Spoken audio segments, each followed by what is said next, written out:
Hey guys, what's up? It's Vampire Bride. Today I'm doing a game review that I've been working on for a long time and I'm pretty excited about. There's a lot of lore around this game and it's a quite extensive deal. So forgive me if at any point I get my facts wrong. The sci-fi genre has been well loved for a long time, but this action RPG brought it to a new level, being one of the first games to attempt real-time battle in an action RPG. This is a review, overview, and thorough look through Mass Effect 1.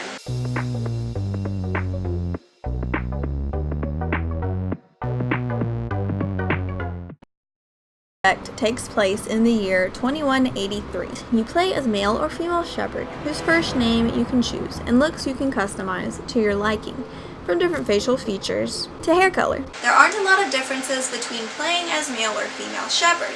Besides, some of the male characters that you cross paths with will talk kind of provocatively to female Shepard. Hey there, sweetheart. You looking for some fun? Because I gotta say, that soldier get-up looks real good on that body of yours.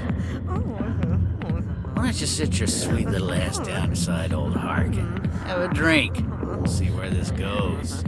You, Shepard, are being tested to become the first human Spectre after being the only survivor during an attack on a Q's pre-game. That is, if you pick the choice of Earthborn. But there are two other story choices that you can pick. You can also choose to be a colonist whose parents were killed, or a spacer whose parents were soldiers and who became a soldier as soon as he was of age. You can also choose your ability, from soldier to vanguard. You have almost too many choices. They all have slightly different areas of expertise, so you have to be careful what you pick, as certain options mean you won't have the training you need to use certain weapons. I spent almost an entire playthrough not being able to use my sniper rifle and having a wide range when it came to using my shotgun. Because of this, I would recommend just choosing soldier, so that you have training in all of your weapons, but also still get some abilities. You are sent to Eden Prime, where you are supposed to recover an ancient Prothean beacon and bring it back to the Citadel, while being observed by Nihilus, who is a current Turian Spectre. Upon arrival on Eden Prime, Nihilus exits the Normandy ahead of you and your team and encounters Saren, who is another Turian Spectre. He lies about why he was there and then shoots Nihilus in the back of the head. You arrive with your current squad, Kaidan and Private Jenkins, to find one survivor of the team there ahead of you, named Ashley. You rescue her, but sadly lose Private Jenkins in the process. Nearby, a dock worker, who had been asleep behind some crates during the attack from the Geth instead of doing his job, witnessed Nihilus' murder and was able to tell Shepard and the team what had happened. You find the beacon and either Ashley or Kaidan, depending on who you're playing as, gets too close and activates it. You push them out of the way, taking their place in the beam from the beacon.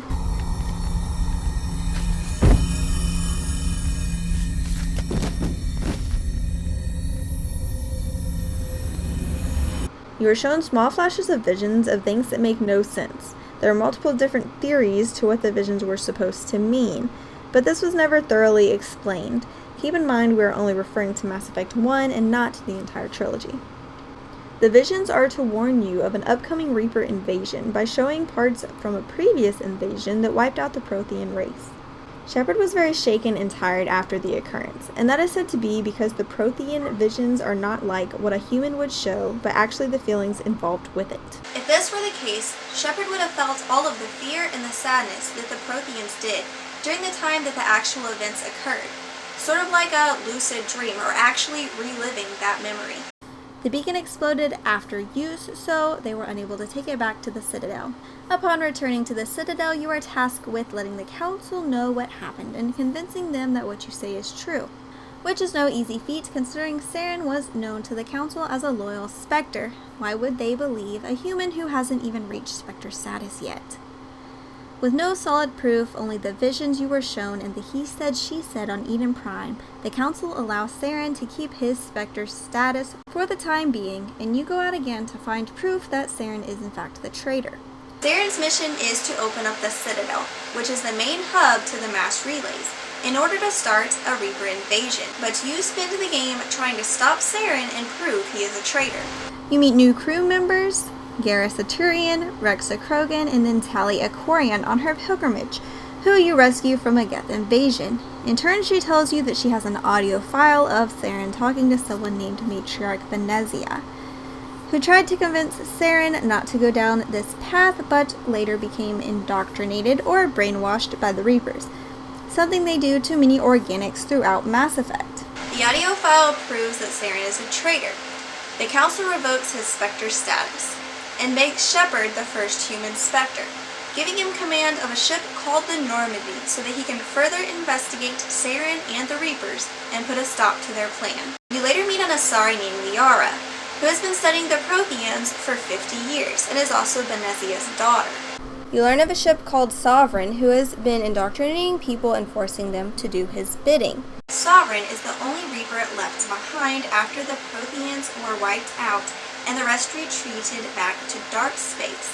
He has spent the last 50,000 years hiding and hibernating, waking only to see how advanced organics had become and to plan their annihilation, which he explains will occur when organics have reached a certain level or every 50,000 years. You travel to many different planets and many different solar systems throughout Mass Effect. 4 of the most important planets that you will travel to are Pharos, Novaria, Vermeer, and Ilos. You travel to the planet Novaria in search of Matriarch Venezia. You encounter the Rachni Queen, who you get to choose to kill or release. The Rachni Queen is an interesting, unique character. The Rachni sing as their communication, and have been used in the past for war, and were thought to have been extinct. A corporation called Binary Helix found a single Rachni egg and brought it to Novaria to hatch. The Rachni Queen was born and began to reproduce. Her children were controlled and again used for war. She tells you her children are beyond saving, but asks that you release her. Soon after you find Matriarch Venezia, who talks about being a mother and then attacks you. She snaps out of it for a time, and you learn of her indoctrination. She has a clear mind long enough to give you some answers about Saren before she dies. On Pharos, you discover an ancient plant organism called Thorian, also referred to as Species 37, an ancient sentient plant that has lived there since long before the Prothean inhabited the planet. The Thorian is the source of the cipher, an ancestral memory of the Prothean, which is what Shepard needs to understand or decipher the vision that the Prothean beacon showed him. The Thorian gave the cipher to Saren as they had made a deal. Saren used an Asari named Shi'ala to intertwine with the massive being. He needed her biotics to accomplish this. She then gave the cipher to Saren, who then betrayed the Thorian. The Thorian is capable of sending out spores that then give it control of those who breathe them in. It used this ability to make the colonists of Zoo's Hope attack Shepard and the squad. They defeat the Thorian and free Shi'ala, who gives the cipher to Shepard, as she had done for Saren. This, like the vision, makes no sense. Shi'ala says it will take time for Shepard's mind to understand it, and that it will become clearer with time. On Vermeer, after fighting through hordes of Geth, you come across a Salarian camp, where the Salarian Sergeant Kirihi is expecting backup, but instead gets Shepard and the squad. The Salarian Sergeant says that Saren is breeding an army of Krogan, which should be impossible because of the genophage, a disease infecting only Krogan females, causing only 1 in 1,000 Krogan pregnancies to result in a healthy child. He says that Saren has found a cure to the genophage and that they needed to destroy it. Well, of course, this causes a riot as you have a Krogan on your team. Rex becomes angry, saying that if there is finally a cure, it needs to be released to the Krogan, not destroyed. Then Commander Shepard must make a difficult choice, but not the hardest choice to be made on Vermeer. Here he asks to borrow one of your people to take with him, as he has already lost so many people along the way. You have to choose either Caden or Ashley to go with him, and the other to stay with you, not knowing that later you will have to choose between their lives at the end of the upcoming battle involving Saren. The next planet is Ilos, which was once a top-secret Prothean facility. You meet Vigil, a badly damaged Prothean AI that wants to help you to succeed where the Protheans could not. He explained that some of the Protheans survived the attack and were put into cryogenic chambers to wait out the rest of the Prothean-Reaper war. It took centuries for the Reapers to wipe out the Protheans, so Vigil had to turn the power to many of the pods off in order to save energy for himself and the most important scientist. By the time the war was over, there were only 12 scientists left, not enough to reproduce and save the species. He then explains the 50,000-year cycle of the Reapers, and that the Citadel is actually a mass relay leading into dark space where the Reapers are. In an effort to break the cycle, the surviving Protheans modified the Keepers on the Citadel, making it to where this time, when given the signal to open the mass relay, they would ignore it, keeping the Reapers in dark space. Now that you have the necessary information, it's time to stop Saren and Sovereign. The team follows Saren through the conduit, a mass relay serving as an alternate door into the Citadel. They pass through in the Mako, which we will talk about later, as it was too rough for any organic matter to pass through on foot, and arrive at the Citadel, which is already under attack of Sovereign and the gang. You can now choose to save the Council and risk heavy losses, or only focus your efforts on Sovereign and let the Council die.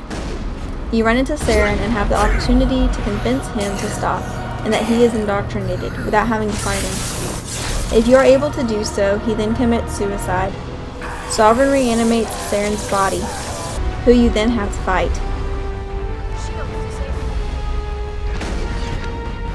Joker, the pilot for the Normandy, led the ship into an attack on Sovereign. You defeat Saren, and Joker helps to defeat Sovereign. Now the battle is over, and thanks to Shepard and his team, humanity will get a spot on the Council.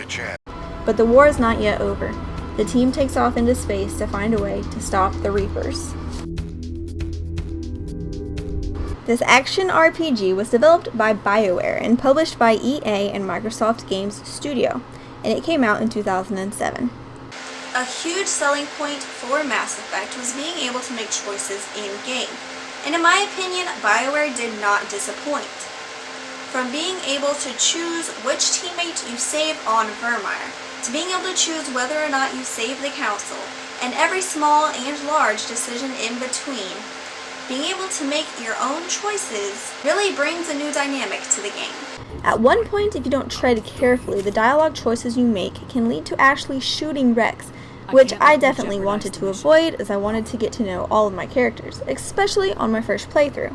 The dialogue options don't always go along very well with what Shepard is saying, but you usually get the same feel out of what is being said as what was the dialogue option you chose. The choices you make throughout the game fall under two categories, Paragon and Renegade. But it's more than just good and evil. Each choice is not black and white, and some choices can be pretty difficult to make. Each choice has the potential to shape the way your game goes, from big important Paragon and Renegade options to small dialogue choices. And even when you're just talking to your crew while upon the Normandy. Not having to just choose to go Paragon or Renegade completely throughout the whole game makes it really feel like each choice is your own. But building up one or the other has its perks.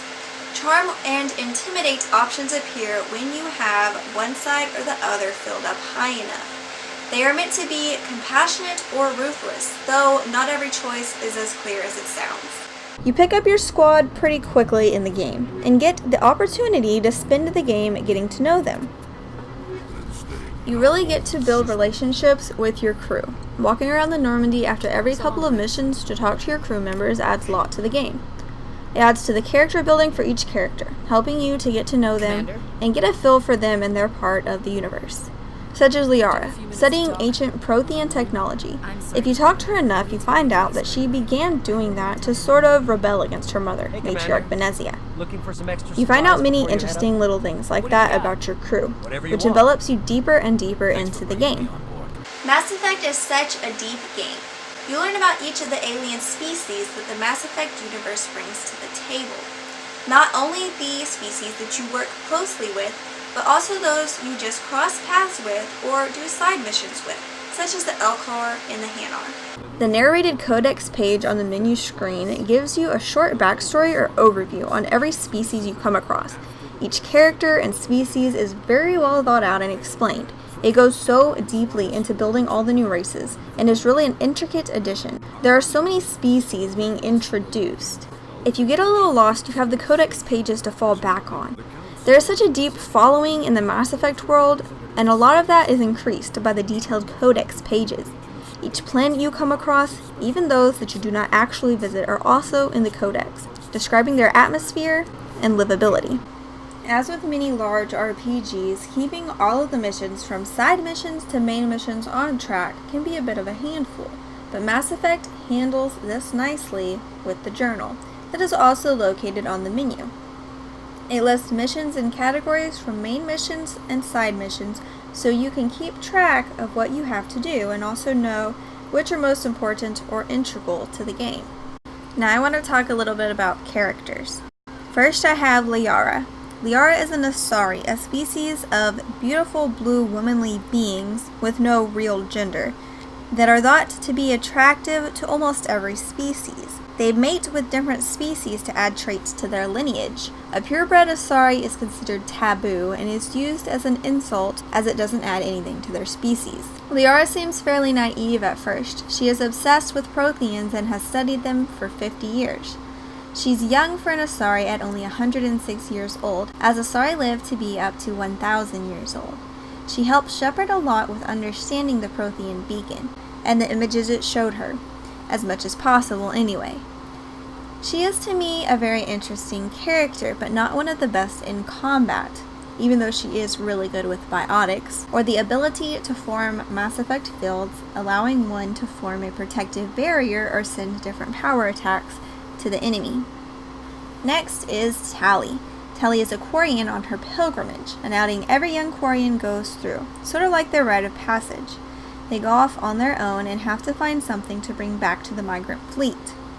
The Quarian species created the Geth as AI helpers for their species. The Geth began to become too self-aware, and the Quarians were afraid that they would turn on them, their creators. The Quarians ruthlessly began to destroy the Geth, trying to prevent the uprising before it began, and imprisoning any Quarians that sided with the Geth or protested. The Geth, not wanting to be wiped out, revolted and took over Rannoch, the Quarian homeworld, causing what was left of the entire Quarian species to become the migrant fleet, traveling place to place, gathering necessary supplies, and living on their ships. For their pilgrimage, the young Quarian offers what they found to their chosen ship captain, and if accepted, they then serve under that captain. Being that Tali is on her pilgrimage, you see she is young. Tali is a widely loved character. In my uncommon opinion, Tali can, though very loved, come off harsh and negative when talking with other squad members, and especially when referring to the Geth. Then there's Ashley. Ashley is a human soldier and doesn't have a ton of story or personality behind her. She is known as an alien bigot, hating that there are aliens aboard the Normandy. In some renegade option, you can agree with her, saying you do not trust the aliens on board, or you can help her change her views on the rest of the squad, choosing the Paragon options. Either Ashley or Kaidan won't make it through Mass Effect 1, while the other that you choose to save continues. Kaidan. He's your first squad member. There isn't a lot to say about Kaidan. He has less story and personality than Ashley. I tried to play with him more and talk with him while aboard the Normandy, but there just isn't much to his character. He was a loyal soldier and talks about an old relationship in Brain Camp, but that's about it.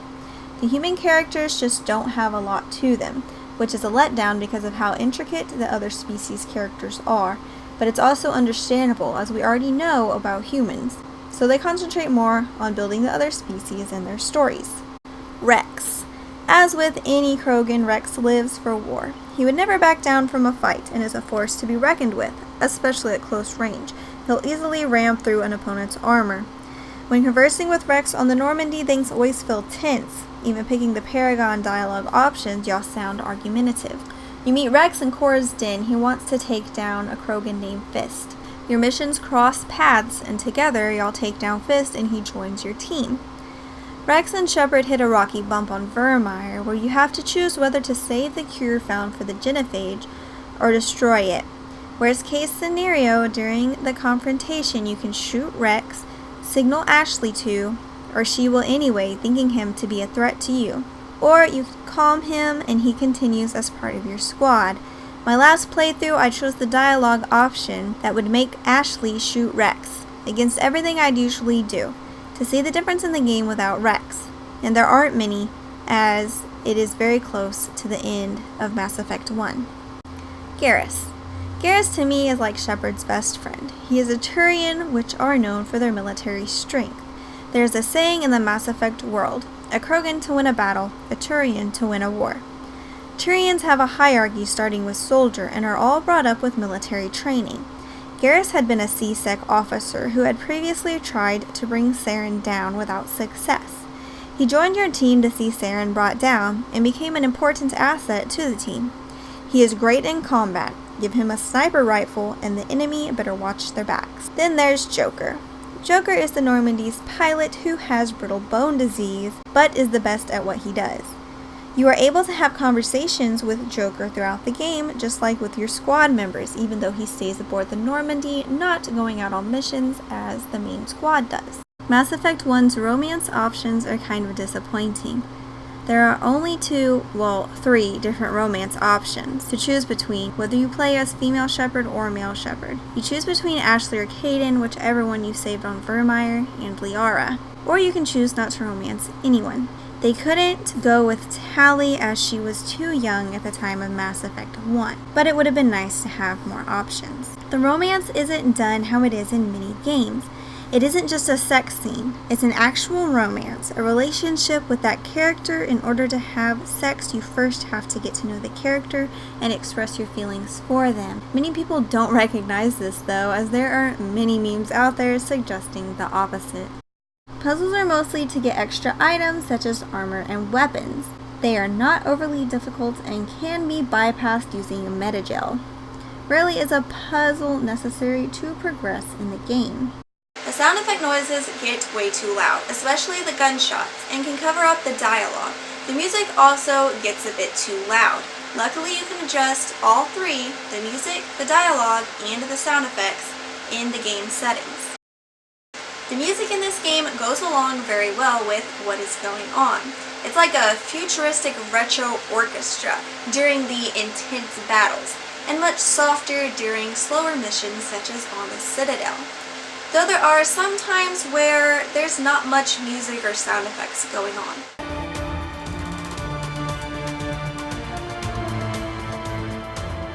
The elevators are used as loading scenes and have news reports play at times. Other times you are able to have your squad members talk. But during my last playthrough, this mechanic wouldn't work, so many elevator rides were long and quiet. You can fast travel around the Citadel using Citadel Rapid Transit, which is very quick and convenient. The gameplay is not completely solid, but not bad for a game that is 11 years old. There are a fair amount of glitches throughout the game, such as getting stuck on crates or other platforms, unable to get down without restarting the game, and hoping you saved recently. The game does autosave, but sometimes those saves are spread out pretty far. Luckily, you can save manually between autosaves unless you are in the middle of a battle or the game saved too recently. The combat isn't the best, but is acceptable for a game that came out in 2007. Combat is done in a third-person view using a variety of different guns that the player can choose from. You can use biotic powers and also command your squad to use a power using a convenient power wheel or HUD screen, depending on the device you're playing on. Using the D-pad or arrow keys also commands your teammates to hold position or move to a certain spot. Different team members are better with different things. For example, Tali is better in biotics, while Rex is better in combat. You get to pick your squad before each mission and can pick according to preference or according to their skill. You can take cover behind objects in the area, but sometimes end up getting shot anyways. Health can regenerate, or you can use metagel to quickly heal. Getting into the Mako or running into buildings cause your health to be regenerated as well. You can run for short bursts, but only during combat, and you cannot turn while running. The rest of the time, walking around feels a little slow. There are three initial difficulty settings: casual, normal, and veteran. Upon completing one playthrough, you unlock the difficulty of hardcore, and upon completing a playthrough of hardcore, you unlock insanity. The upgrade system for Mass Effect 1 is pretty extensive, almost to the point of being overwhelming. You can upgrade and customize the armor and weapons for both yourself and your squad mates. You pick up items throughout the game, many of which are specified for a certain species. The upgrade system is deep and involving and has heavy RPG elements incorporated. There are many different versions of each type of gun with subtle differences, such as different reload speed, different range of accuracy, or different damage given, so you can pick what suits you. You are only able to hold 150 items though, which can be frustrating, as you may want to keep the different guns or pieces of armor in order to compare it to the pieces you pick up later. The first time I played Mass Effect 1, it was my first big RPG that I was playing by myself. So I became a little bit overwhelmed with all of the choices and possible customizations. Now that I have more experience with playing large RPGs under my belt, I appreciate all of the different customization options. They aren't necessary to the game, but they add a bit of personalization to it. Your weapons overheat, so it's like having unlimited ammo as long as you take little breaks and don't shoot too much. For many shotguns, you can only fire 3 to 4 consecutive times before the gun overheats. The gun cooling off takes longer than reloading a gun in most games would. As long as you keep a watchful eye on it and don't let the gun overheat, it's nice to not run out of ammo, but it is annoying when in a tough fight your gun overheats. You aren't always paying attention to it when you are more concentrated on defeating your enemy. Ah, the Mako. The subject surrounded by hate from reviewers and gamers alike. The Mako is hated by many and loved by few. I actually thought the Mako was a great addition to the exploration in the game. The controls to it could definitely use some improvement, but overall it was a great idea. The Mako is a 6-wheeled combat vehicle used for planet exploration, which is a big part of Mass Effect 1. Being able to jump out of the Normandy in the Mako down to an unknown planet to explore is fun. Even though the planets are mostly barren, driving makes travel much faster. Imagine walking to each of the few spread out spots that each planet has to offer. That would be slow and tedious. So you complete your mission, destroy Geth Outpost, find salvage, etc., then hop back into the Mako and drive to the next destination. Also, not having to get out of the Mako to fight the Geth along the way is extremely helpful and time-saving at times. Shoot the enemy using the Mako or run over them, or even just go right past and continue on your way.